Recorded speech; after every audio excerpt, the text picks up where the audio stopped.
चलो ठीक, देखो ये द्विघात बहुपद दिया है a² + 3a - 10 x² + 5x + 6। इसका हमको गुणनखंड करना है। गुणनखंड करने के लिए हमको तरीका जानना जरूरी है। और तरीका कैसे जानेंगे? इस a² का गुणांक कितना है? 1। हमने बताया था कि ऐसे x लिखा है तो इसका गुणांक 1 माना जाएगा और इस पर घात भी 1 रहता है। लिखा नहीं रहता है लेकिन माना जाता है और ये होता भी है। कैसे? जैसे x + x लिखते हैं ना, तो क्या हो जाता है? x इसका गुणांक 1, इसका गुणांक 1, तो कितना हो जाता है? 2x हो जाता है। तो इसी प्रकार से यहाँ पर गुणांक 1 है तो 10 × 10 हो जाएगा।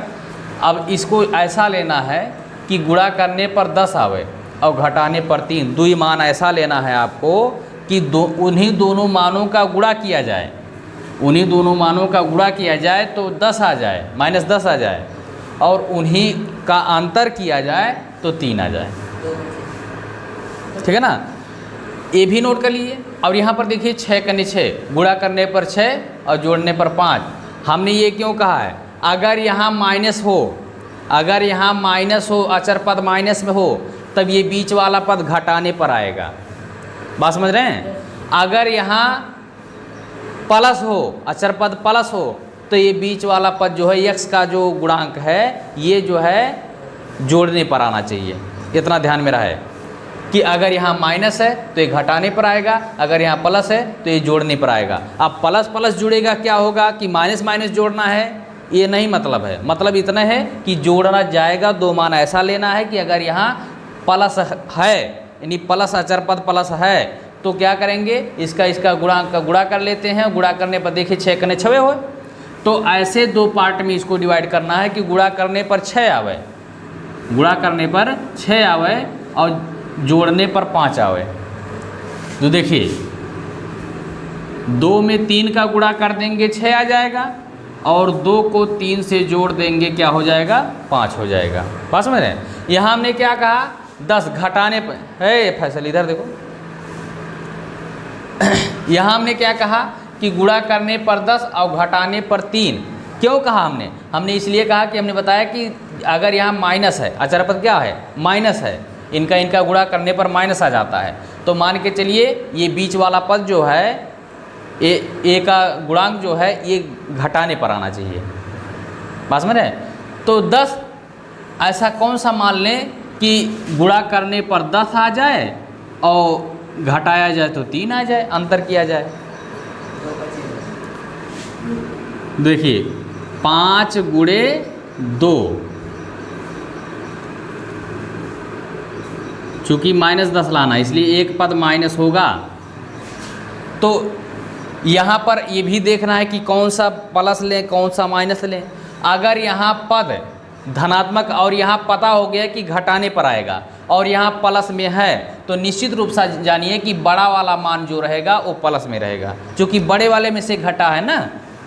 अगर यहाँ माइनस है, ठीक है ना, और यहाँ पर गुणा करने पर कि माइनस आवे और ये घटाने पर आना है और यहाँ माइनस है, तो बड़ा वाला पद माइनस लेना है आपको। बात समझ रहे हैं? अब क्या है? 5 - 2। हमने कहा गुणा करने पर -10 आ जाए और जोड़ने घटाने पर 3 आ जाए। तो 5 × 10 -10 हो गया और 5 में से 2 गया 3 हो गया।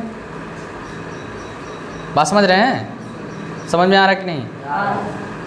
बस इतने ध्यान में रखना है।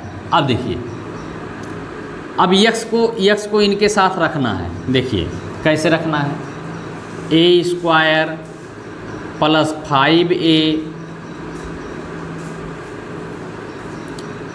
वैसे मान ऐसे करते हैं a और यहाँ a लिख दिए, 2 पार्ट में डिवाइड हो गया। अब a का दोनों में गुणा कर देंगे, यानी a² प्लस a का इधर से और प्लस का इधर से, यानी क्या हो गया 5a, और इधर का क्या हो गया -2a और -10। अब इसको सॉल्व कर लेंगे, 2 पद करके कॉमन लेते हैं। देखिए इसमें क्या कॉमन है? a कॉमन है। कॉमन का मतलब जो दोनों जगह हो, जो दोनों जगह हम तो अधिकतम रूप में मिले, जो मान अधिकतम रूप में मिले उसी को कॉमन कर लेते हैं। तो a कॉमन हो गया, यहाँ पर क्या बच गया a, चूँकि ए स्क्वायर था, एक एक कॉमन का मतलब भाग, जैसे ए स्क्वायर है और बटे ए, तो ए से एक ए कट गया, तो a2 - 1 बराबर a पर पावर 1 लिखा नहीं जाता है। ठीक, तो ए हो गया प्लस ए कॉमन चलाया तो क्या बच गया 5। यहाँ देखिए माइनस माइनस दोनों जगह है तो इसलिए माइनस हम कॉमन ले लिए। और क्या कॉमन ले सकते हैं, 2 कॉमन ले सकते हैं, -2। बात समझ रहे हैं? तो -2 जब कॉमन ले लिए तो माइनस माइनस जहाँ कॉमन लिए सब प्लस हो गया, और 2 से जब 2 कॉमन हो गया तो यहाँ क्या बच गया खाली a। भाई -2 पूरा चलाया, क्या बच गया a। यहाँ पर माइनस माइनस क्या हो गया प्लस, और 2 से इसमें भाग कर देंगे, कॉमन का मतलब भाग, तो 2 पचे 10। अब देखिए, अब 4 पद था 2 पद हो गया, अब 2 पद से हमको 1 पद कर देना है। कैसे? देखिए इस पद में a + 5 है, इस पद में a + 5 है कि नहीं है? अब क्या करेंगे, a + 5 कॉमन ले लेंगे, तो a + 5 कॉमन हो गया। इसमें क्या करेंगे, जब यहाँ a + 5 कॉमन आ गया तो क्या बच गया a। जब यहाँ a + 5 कॉमन आ गया तो क्या बच गया -2। तो 4 से 2 पद हुआ, 2 पद से पूरा 1 पद हो गया। बात समझ रहे हैं ना? इसी प्रकार से हमने इसको डिवाइडेशन कर दिया है, गुणा करने पर 6 और जोड़ने पर 5। हमने यही कहा कि अगर यहाँ प्लस है तो ये जोड़ने पर आना चाहिए, अगर ये माइनस है तो ये घटाने पर आना चाहिए। चलो तो क्या करेंगे, 2 और 3 लेंगे, है ना? तो 3 पहले लिखिए चाहे 2 पहले लिखिए, कोई दिक्कत नहीं है। तो x² + 3 + 2 ऐसे कर देंगे, ठीक है ना? अब क्या करेंगे, x² इधर x से इधर प्लस से गुणा, अगर यहाँ माइनस होता तो इधर माइनस से इधर x से, दोनों का गुणा करते हैं। तो क्या हो गया +3 3x, और ये +2x और +6। अब देखिए इसमें क्या कॉमन है, 2 पद करके कॉमन लेते हैं, हमने बताया है। तो क्या करेंगे, इसमें x कॉमन ले लेंगे। जब x कॉमन ले लिए तो यहाँ क्या बच गया x, कॉमन का मतलब भाग। तो जब x² में x से भाग करेंगे तो क्या आ गया, x बचेगा ना। तो x कॉमन है, क्या बच गया x, प्लस x जब कॉमन चलाया तो क्या बच गया 3। यहाँ पर देखिए, यहाँ पर देखिए, अगर x कॉमन लेते हैं तो x यहीं पर है, यहाँ पर नहीं है। बात समझ रहे हैं? तो हमको खाली 2 कॉमन लेना पड़ेगा। 2 कॉमन ले लिए तो जब 2 कॉमन हो गया तो क्या बच गया यहाँ x, और +2 3 = 6, कॉमन का मतलब भाग। अब देखिए, अब क्या करेंगे,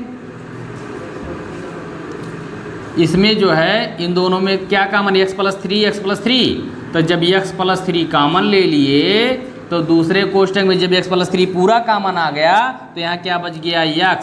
जब x + 3 पूरा कॉमन आ गया तो क्या बच गया +2। क्या समस्या है?